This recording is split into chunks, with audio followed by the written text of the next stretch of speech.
All right, everybody. Welcome to WGSN-DB Going Solo Network Radio. I'm your host of the Barbershop, Dr. Christopher Sloot. As you know, we always like to start our show.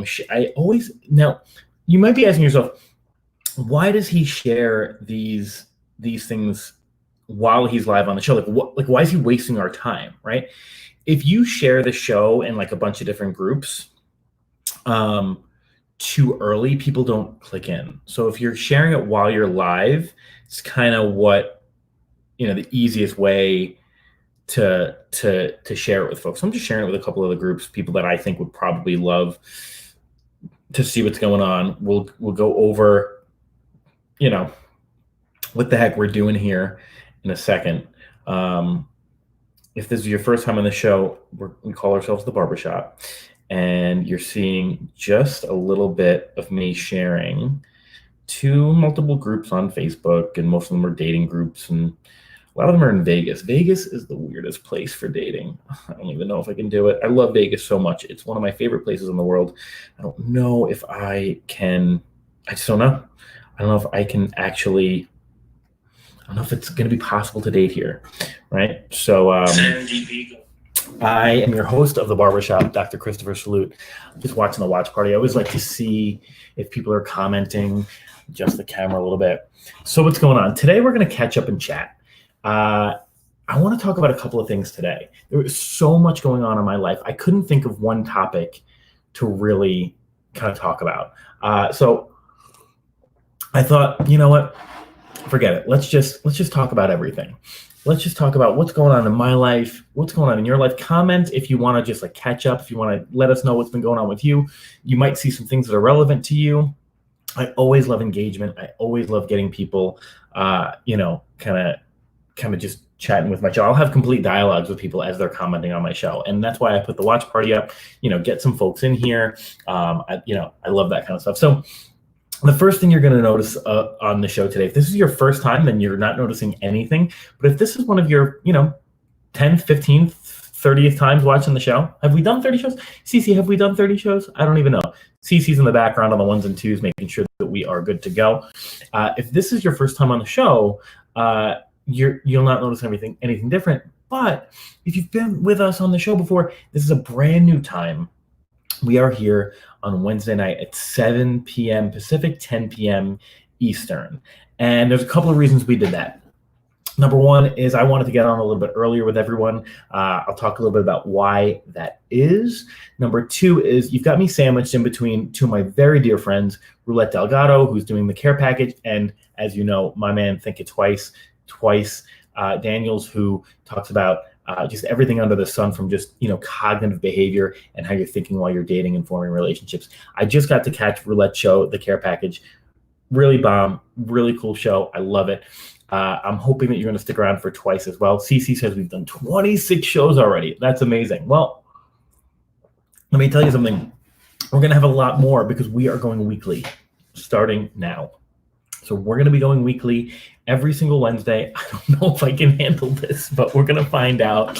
There's a lot going on in, just my life in general. I wanted to catch up on professionally, career-wise. Twice is watching the show. Thank you, brother, for coming on. I appreciate you. I love you, brother. So a couple of things I wanted to catch up on.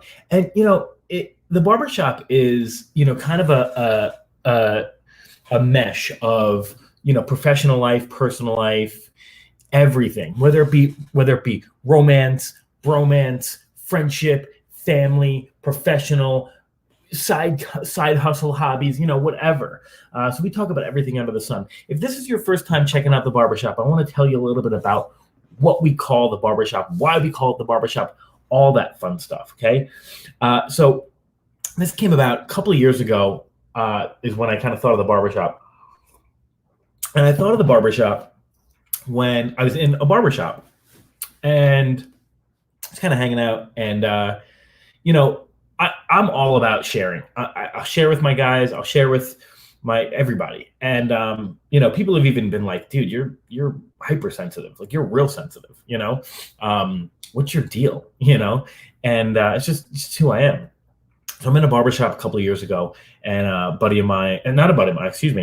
guy shows up at the barbershop, and he just kind of starts talking, and it started off with like, my wife, and we're having some problems, and, kind of all that stuff. And then, within the hour of hanging with him, it's like I'm seeing two different therapists.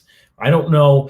It maybe was implied that he saw one therapist with his wife and one therapist without. I don't know. So that, that's reasonable. But he tells me he's seeing two different therapists, and his wife's abusing him, and, kind of all this stuff. And I'm thinking to myself, what other place would you share that other than in a barbershop with maybe some folks that, you wouldn't normally see all the time. So it's okay to share. It's kind of a liberating kind of experience. And then I thought to myself, but why? Like, what the heck? Like, why aren't we doing this more? And more importantly, why don't we have that inhibition that we have in the barbershop, like, all the time with other people, And I think this is certainly an everyone problem, but I think this is a man problem more so than anything, right? I think men specifically don't really spend time with each other, talking, bro talk, making sure that they're good. And I think that's important. I think that's really important. And so, that if this is your first time at the barbershop, that's what we're all about.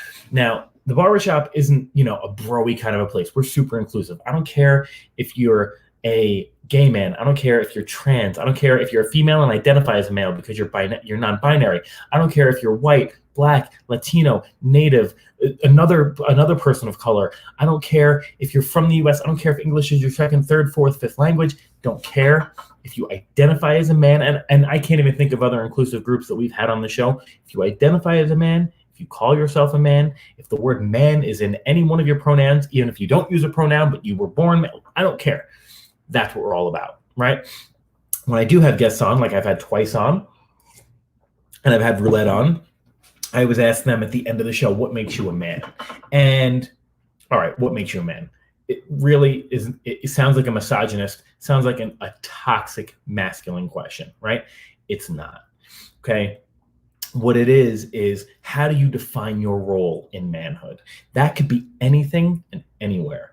And so if this is your first time watching the show, thank you for giving us your energy and your spirit. I want to just catch everybody up on what the show's about, especially now that we're going weekly. I don't even know what I'm going to talk about for every week, but I think as far as consistency of the show, it's going to be a big deal. It's going to be super important when we're bringing on sponsors. I think that's really important as well. And, I want to give that gift, and I'm not doing as much on social media as I used to, and I think this would be a better outlet to get my thoughts out in a way that can really help people, because that's what we're doing this for, right? To help people. I know Cece's working her butt. We just got off the phone. Cece's like, I'm barely sleeping. I'm working. I got magazines. I got websites. I got dating apps. I got all these things going on. I'm trying to help people, right?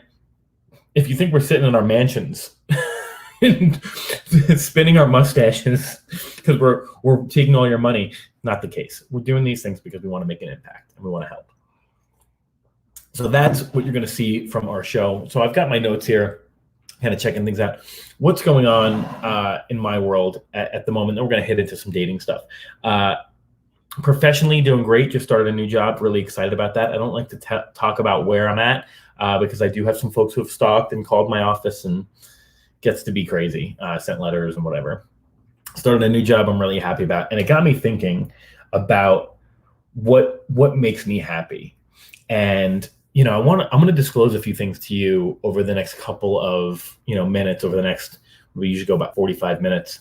I'm going to disclose things to you, and I'm going to get a little vulnerable with you today. And I'm hoping that it's going to set the stage and set the standard for, the next umpteenth amount of weeks that we get to grow together. I've taken on a role professionally that has been one of the many dreams that I've had. And it's, financially not where I want to be.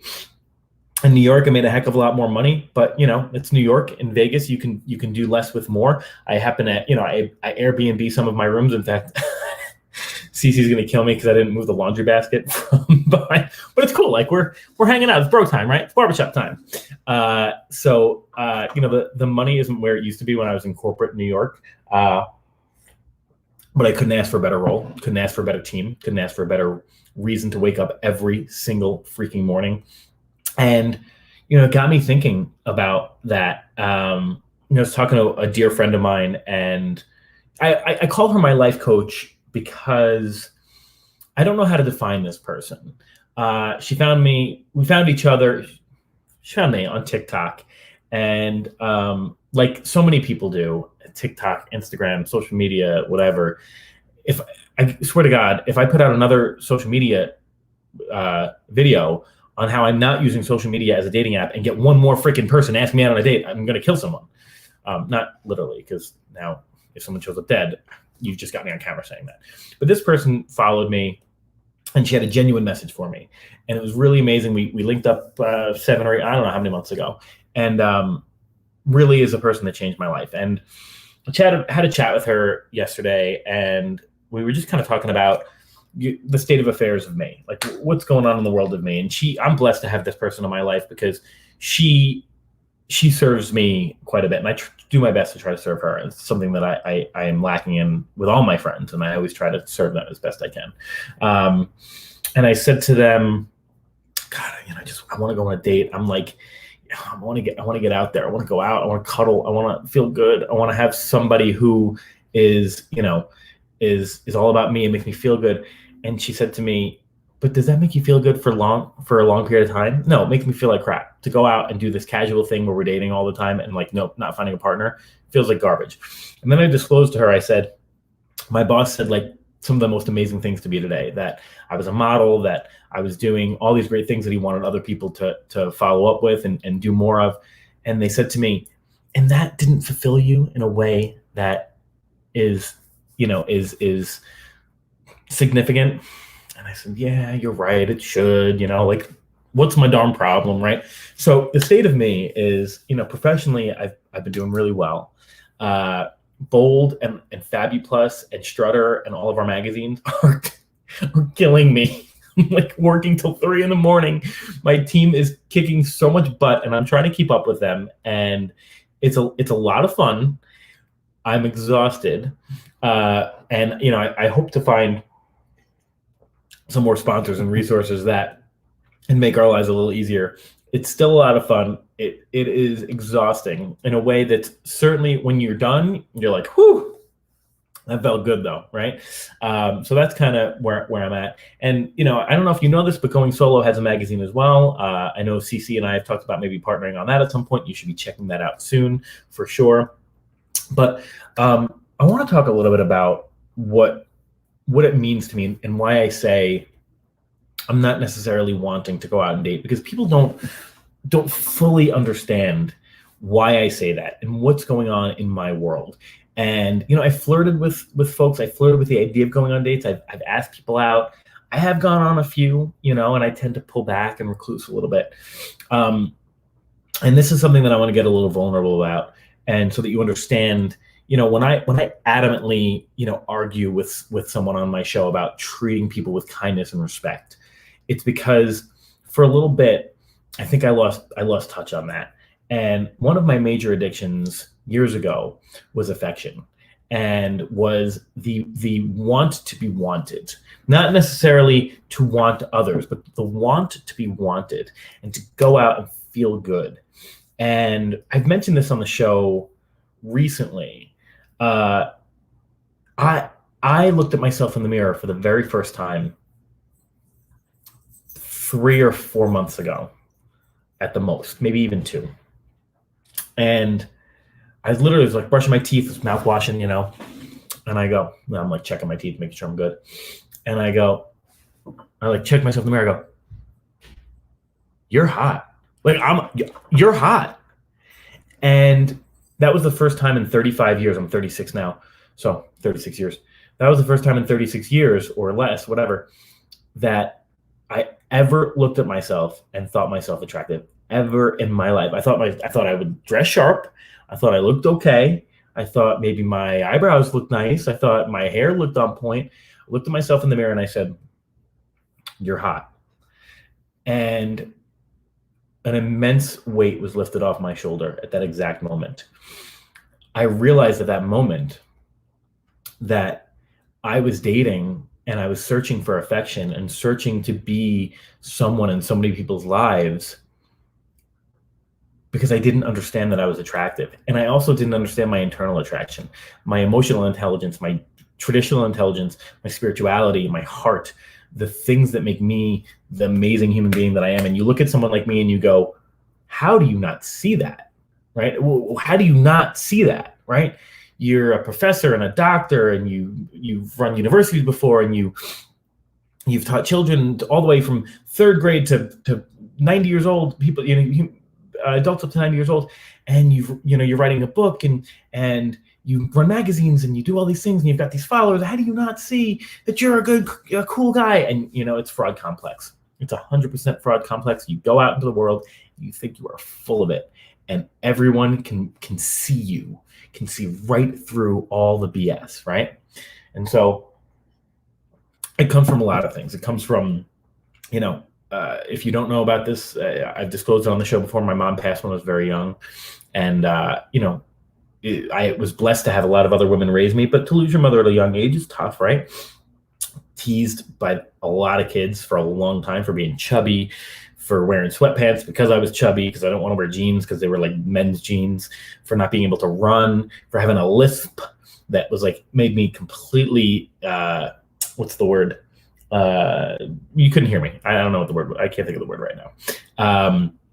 All these different factors. I had a girl once tell me, I asked her out and she said, "I'd rather barf on you." That was her exact words. "I'd rather barf on you." She wound up dating me for a week, but I think it was because she felt bad. And so, all these things happen in your brain. And so you want this need for affection. Well, I've done a couple of things to kind of curb this addiction. And the first thing I've done, thanks to my life coach, is I've joined what's called the Sunrise Club. And the Sunrise Club for me means I wake up before the sunrise every single morning. Even, I'm not going to commit to it all the time, but a lot of times on Saturdays and Sundays.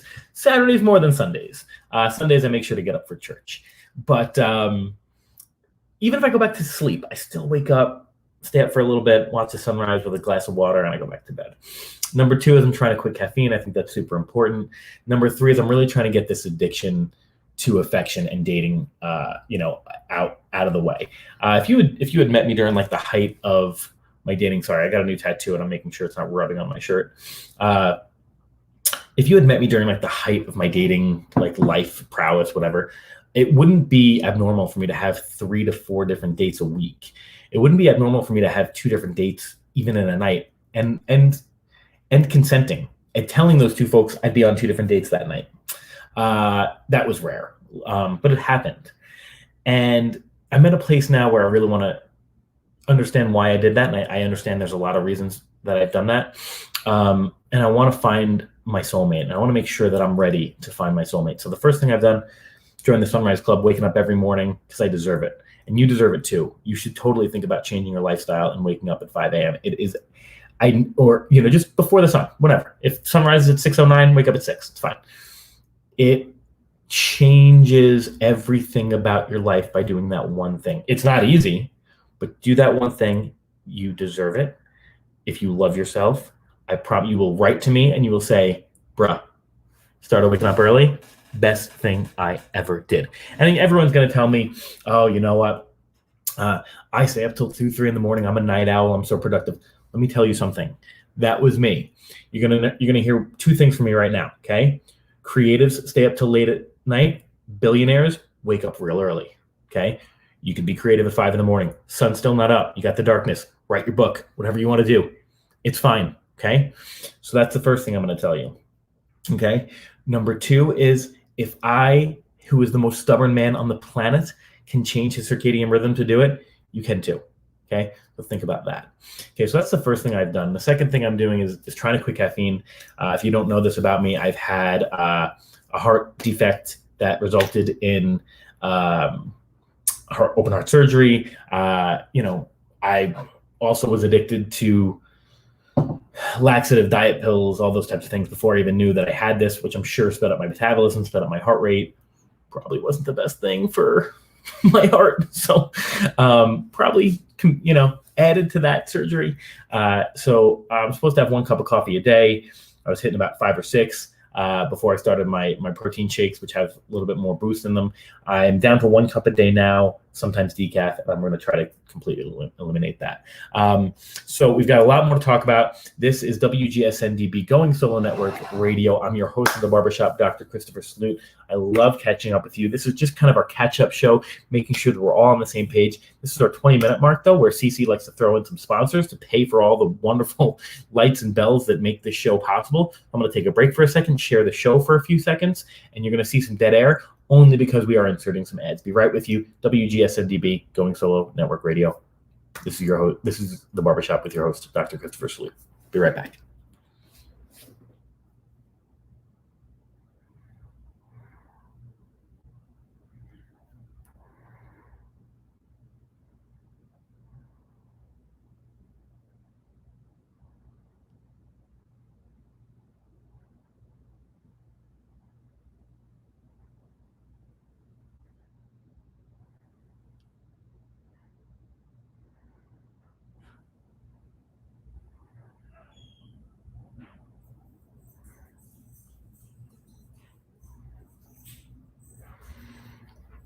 Okay, welcome back.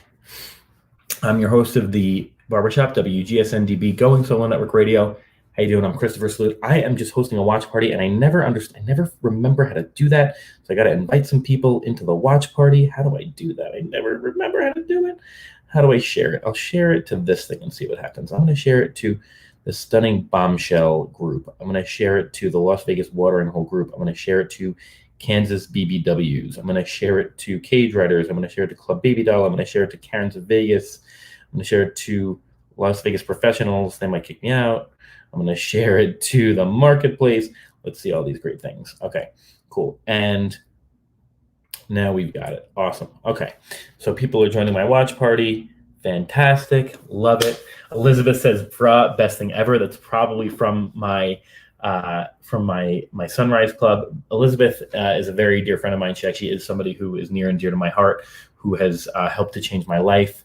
So a couple of other things going on in my life that I thought let's chat about a little bit for a second. So one is the Sunrise Club. Two is I'm really trying to quit caffeine. I don't know if it's going to happen, but I'm trying here. Okay. Number three is I'm really trying to curb that addiction to dating. I haven't been on too many dates recently.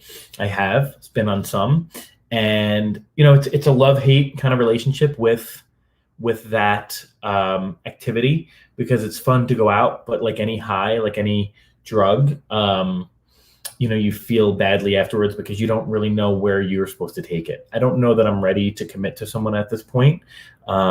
Maybe I am, maybe I'm not, but if you're addicted to heroin, you're not hurting the heroin. When you're addicted to affection and addicted to dating and addicted to, serial monogamy, you could be hurting people. And so it's really important for me to take some time for myself and learn what it is that I want and who it is that I want, so that I do the right thing. And I think that's really important. So the dates all came about, actually.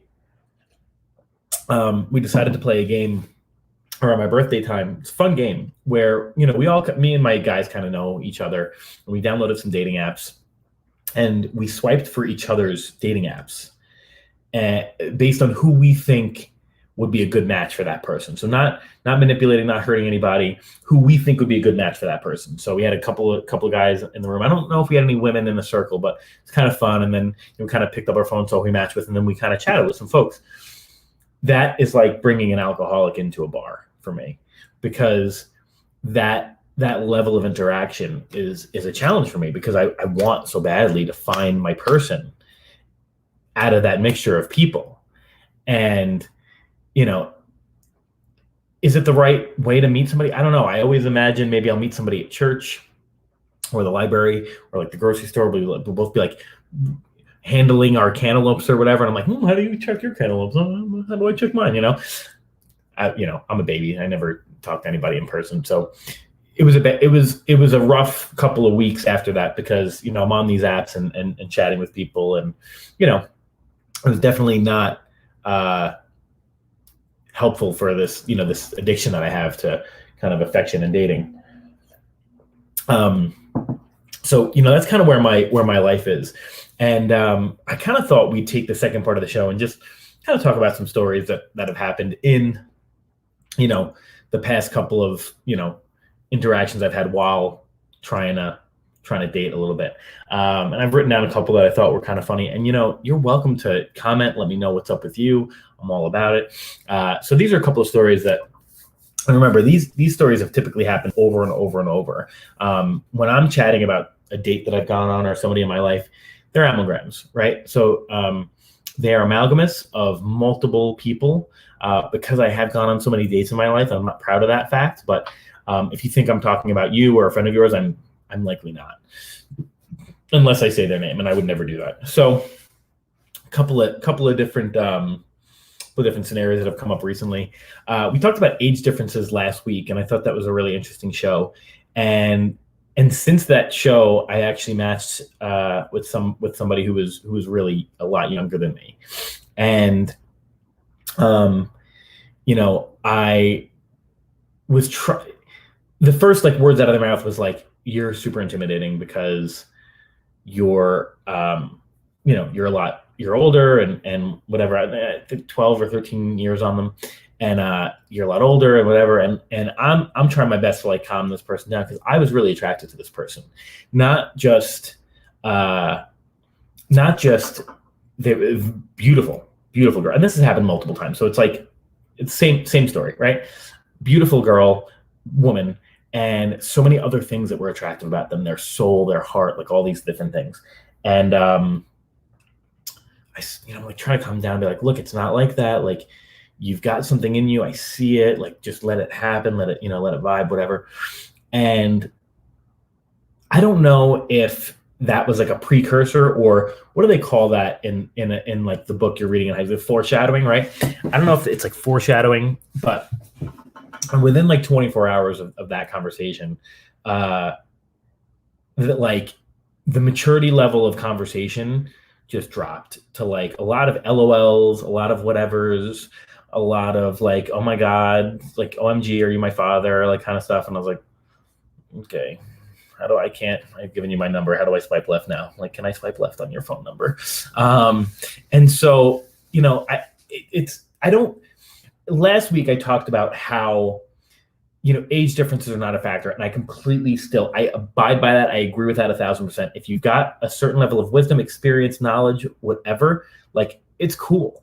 The age is not nothing but a number. Okay. I think R. Kelly sang that song with Aaliyah, and wasn't she 14 and he was 25? So let's not even reference that song. Jury strikes that from the record. But age is one factor in a lot of compatibility factors, right? Okay. However, you've got to be on the same level of communication with folks, right? Just how you have to be. And so if you've got, you could tell certain things.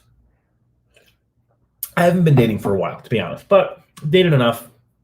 When somebody prefers Snapchat over texting, I can tell you right then and there, not my people, okay?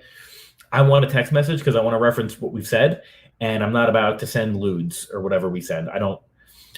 Stuff staying in my pants. I don't know what's going in your pants, but I want to send things through text. So those are a couple of factors, right? If somebody's if you say, how was your day today? And they say, I spent 5 hours on TikTok, and you're building a business, or you're feeding your family, or you're taking care of your children, so those are different kinds of days. You know what I mean? So it's just, ooh, my watch party's blowing up. How do we do this? Invite. Ooh, I can invite all these people. Oh, I like it. All right. See, this is what we like. So those are the types of communications that I think, will they're going to be evident, right? It's just going to be very evident in what you're seeing, right? And so that's going to be, a very different kind of, I don't know, that very different kind of relationship. So age is only one factor, right? So I thought that was very interesting. The other kind of story that I have, and Elizabeth says bra, best thing ever. I say bra all the time. I'm all about the bra. Okay. Feel free if you're on the watch party as well, get on, comment a little bit, tell me what's going on in your life. So the second story that I thought was kind of funny, is a story about leveling up. And, I kind of had this conversation about, I was like chatting with this person that I really wanted to kind of connect with. And really, really, just kind of a beautiful girl and woman. And, you were just kind of talking about like, what COVID has taught us. And I forgot what they said. It was, I think something about being, about unemployment and like how dependent we are on our finances. And I totally agree with that. And she said, what has it taught you? And I said, it's kind of taught me how to level up a lot. It's taught me what's important. It's taught me all about, I'm trying to think, like what's important in my life, my family, my friends, my career, my professionalism, that kind of stuff. And I said to them, well, like, what has it taught you? And they were like, it's taught me that I really don't want to go back to work anymore. Like, I just want to live my life and collect checks. So I'm like, okay, cool. So when we're talking about leveling up, like on totally different wavelengths, right? And so, that, and again, talk to enough people, that's been said to me multiple times. So what's kind of the point of that is when you're talking about leveling up, the people that you're talking to about leveling up, they need to be on your level of communication, because if they're not on your level of communication, bro, like what you're saying is going to get lost. Like I've had conversations recently with my coach and with my human, and I said to them, like, this person hurt me. And like, I'm way sensitive, right? I'm way sensitive, and I'll tell you why. When I care about someone enough to speak to them in a way that's loving and caring and joyful and positive, because I suffer from anxiety, I suffer from depression. Like it's hard. Life is hard, and I do a lot. Like I'm running, I teach, I run a department. I've got these magazines, I've got a talent agency. Like I've got a lot going on, right? Trying to get this book finished so that my publisher doesn't kill me, right? I've got a lot going on. I got my family, I got my friends. I can't wait to get home and see them in Thanksgiving, right? And so if I'm going to devote some time to you, right, and you say something that's like even minorly offensive or like that you're not accepting of who I am as a person, well, that's something I need to work on, right? But number two is like I'm way sensitive. I'm going to hit that. It's going to hit me hard. And so I said to my life coach, my dear friend, I said, how do I like address this with this person? What do I do? And let's kind of talk about this like leveling up. And she said to me, do you really think this person's like worthy of your life? Like, do you think that they're going to spend their life with you?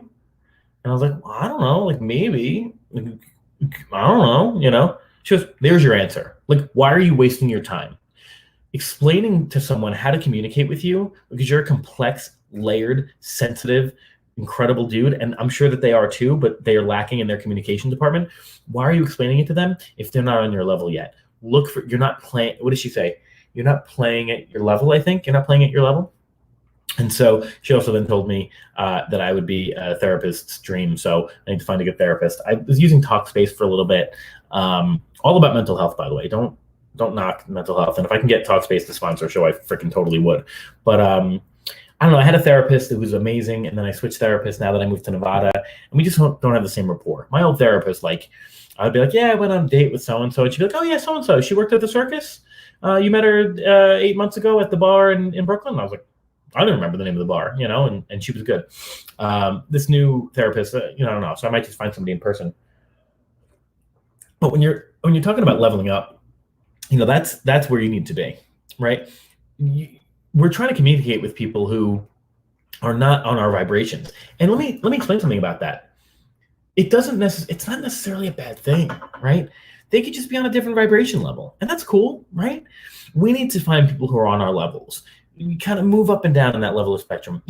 People can be super attractive, right? Look, it's for me, it's not. I mean, I look around. It's not that hard, right? People are beautiful, especially with filters and social media and all that. You look around, beautiful people, but you want to hit me at a certain level, right? Mind, body, soul, spirituality. Are you like? And when I say class of people, I don't mean like socioeconomic. I mean like a class of person. Like, how do you treat people? Do you treat people with respect and dignity, right? Did you better yourself by getting some sort of a degree, right? I don't care if it's a beauty school, right? I don't care if it's a trade school. Have you devoted yourself to an art or a trade, right? So those are the types of people that I'm leveling up with. And she's like, are these people even not like, what are you doing? So when I do pick my partner, it's that type of person that I want to be with. So that's the second story. And the third story that I kind of thought was funny, they didn't think it was funny, is I linked with somebody real quick. Again, happens all the time, especially in Vegas. And I'll explain to you why this is a Vegas pertinent story.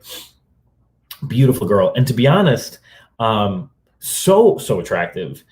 Almost like too put together, to the point where I was like, that's real. Like she's really put together. Like, does she own a pair of sweatpants? You know what I mean?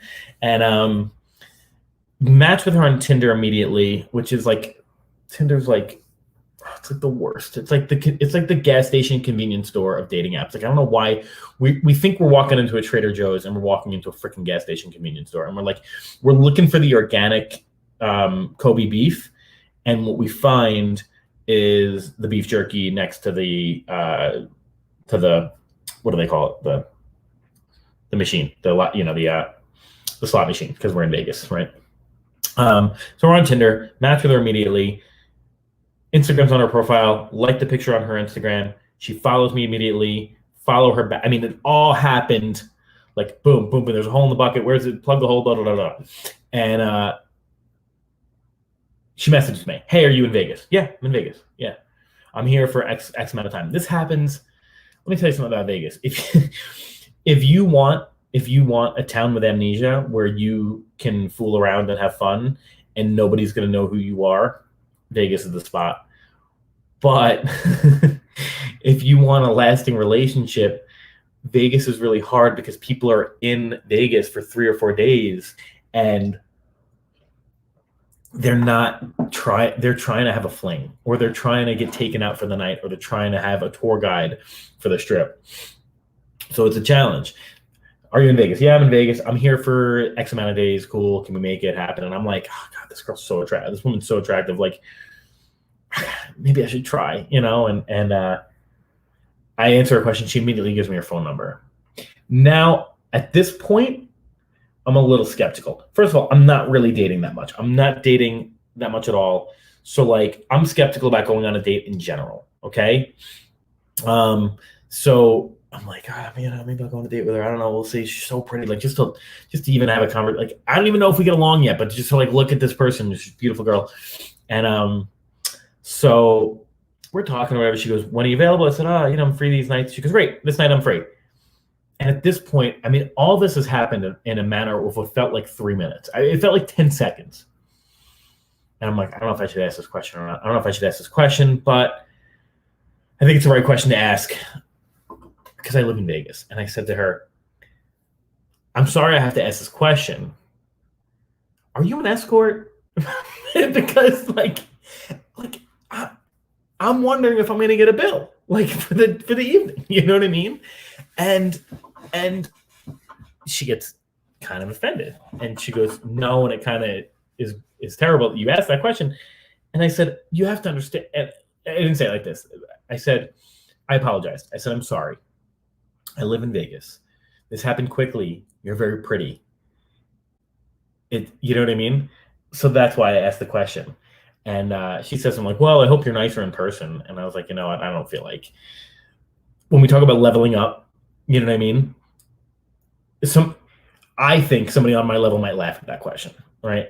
And, the fact that I've got to prove that I'm a nice person after I ask a question like that, and then justified it with, we are in Vegas, you're very pretty, this happened quickly, whatever. So I just kind of left it there and said, okay, well, whatever. We're not going out. So for obvious reasons, I probably could have rescued it. I'm certainly an expert, I think, at being funny and charismatic, and I could have played that off. But at this point, I'd rather just be myself and be like, if you don't get it, that's fine. So those are a couple of stories that I thought would kind of just wet your beak a little bit about what's going on with me, what's going on the barbershop. I'm feeling like I'm in a great place lately. I haven't been hyper focused on finding my partner, but I'll be honest, it hurts. You're looking for scary movie partner, or, you're looking to come home and complain and vent to somebody who's going to be there and soothe you and hold you. And, but we get into these situations. This is where I'm going to get a little real with you. This is why I'm so cautious, and I preach not just self-respect, but integrity and decisiveness about who you are, and indecisiveness about who you want to spend your time with. Be stingy with your time. Be stingy with your energy, because there are a lot of folks in your world right now. Literally, you are denying it if you do not see this in your life right now. Okay? Focus. That folks are draining your energy because they can, and they don't even realize that they're doing it to you. Okay? They're doing it because that's what they can do, right? Roulette says, "You're a great guy, bro. A good one will fall right in your lap when it's time." I appreciate you, Roulette. Thank you so much. So be careful with your heart. Be careful with your mind. And I'm not saying to not trust anyone. I'm saying, and I'm not even saying to have a guard up as much. Sure, do that. That's cool. What I'm saying to you is, don't be so excited to fall that you fall, right? Like, falling into someone is cool. Falling when somebody's not ready to catch you and they're not at your level to catch you, not so cool, right? So be super careful with the way in which you're interacting with people, right? Number two is, the kind of the lessons that I've learned, just be yourself. Like, at this point, somebody's not laughing at your jokes, bro. Like, my dad jokes are cheesy as hell, right? I have somebody that I've kind of been talking to a little bit, and I'll throw out like the worst jokes, and she's like, "That is so funny," and I like, look, if it's not genuine, I don't care, because she's genuinely trying to make me feel good. But I have a feeling that it is genuine, because we're on the same level, right? We find the same things funny, and that's cool, right? Just be yourself, because we try so hard to, I think, show folks our best selves. And I have news for you. They're going to figure out who you are. And when they do, they're not going to love it if it's drastically different from what you're showing them, right? And they're going to react in a way that's going to really tick you off. And you're going to show them more and more of who your true self is in a really colorful way. And it's going to end fast. Showing people who you are right away is super important, right? And staying on that level, leveling up, And then I think the third lesson that I've learned from kind of these stories, while age isn't important, it's not a factor in who I choose to date, I think that being on the same scale of phases of what we want to do with our lives. So many times I've matched with, oh my God, some of the most beautiful people in the world. And it's like, immediately I forget everything that I want in life. I forget things like, they go, "Well, do you want kids?" And I go, "Well, I don't know. I mean, I guess I want." No, I freaking want a kid. I want a kid. But I don't care if my partner gives birth to a child. I don't care if it's artificial insemination. I don't care if we adopt. There are plenty of young folks out there who need a home and need a good role model. And I think I got some things that I could teach somebody. I don't think that my biology is all that I can donate to a child. I think that I can give them some love, honor, respect, integrity, intelligence, all these wonderful things that they can do great stuff with, right? And somebody goes, it'll say on their profile, "Not sure if I want kids," or they'll say it, and I'll go, "Yeah, me either." Shut up, dude. Like, be yourself and make sure that they're in the same phase as you are, right? Number two is, somebody will say something like, maybe they're like, they haven't invested in themselves. They don't read. Their hobbies include Netflix.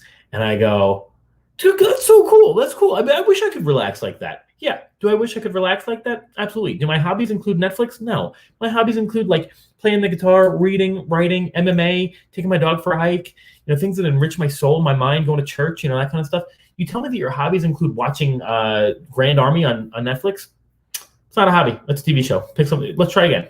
Bachelorette, also not a hobby, right? So making sure that you're yourself, but also making sure that you're picking people that are at your same phase in life. I think just leveling up, man, like finding people who are going to do their very best to challenge you in a way that feeds your soul and your energy. And that is what I've been all about lately. Is I don't care if you agree with me all the time. I really don't. What I care about is that you've approached me in a way that has integrity, that you know me well enough to know what I'm sensitive about and know where I'm gonna get a little. I might have a little temper about it because it's something that is not, not the way I like to be spoken to. And I do the same thing with you, right? Leveling up in that way, making sure that people are on your level and challenging you and forcing you to think outside of the box and asking you questions. Some of the most important people in my life, when I say to them, I've done something great, they go, "Is that what you wanted?" No, thanks. Thanks for showing me that. So those are kind of the three things that I've been focusing on, right? Leveling up, making sure people are on the same phase of my life, right? And want the same things that I want, and just being myself, because you could try real hard to match with somebody in so many different ways.